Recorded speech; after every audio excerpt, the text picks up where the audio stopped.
সামনে রবীন্দ্র জয়ন্তী।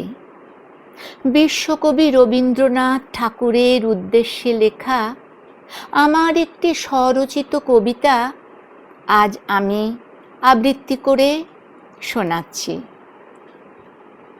কবিতার নাম স্পর্শকাতর অনুভূতি।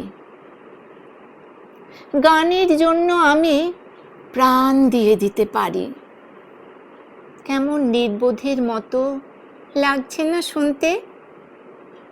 কিন্তু পারি তো, প্রাণ দিয়ে দিতে পারি। অথবা বাঁচতেও অবশেষে সারা আকাশটা মাথায় পুরে অন্তরের স্পর্শকাতর অভ্যন্তরকে ছুঁয়ে ছুঁয়ে চলে যাব স্বপ্নের দেশে, গানের তালে তালে, সুরে সুরে। বর্ষের শুরুতে রাশি রাশি গান এসে মনকে দোলায়। সহস্র গানের সুর হৃদয়কে নাড়া দেয় বার বার।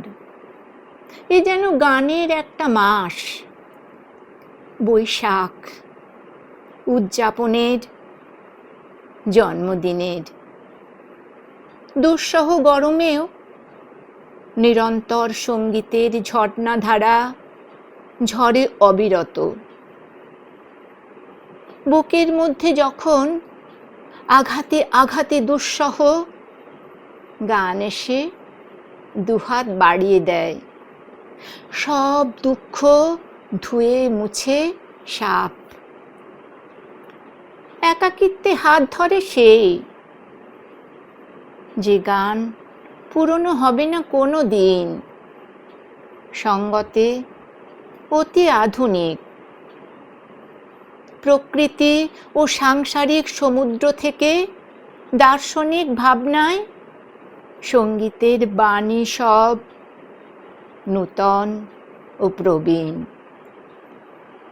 বৃষ্টি এলে কানের কাছে বলবে সারা দিন, আমি আছি, আমি আছি, আমি আছি। আর শালবনের ধার দিয়ে যখন পার হব, শ্বেত স্নিগ্ধ শাল ফুলের গন্ধ নিতে নিতে আমার মনের মধ্যে বাজবে সেই গান। সে গান কার? সে গান আর কারো নয়, রবি ঠাকুরের গান।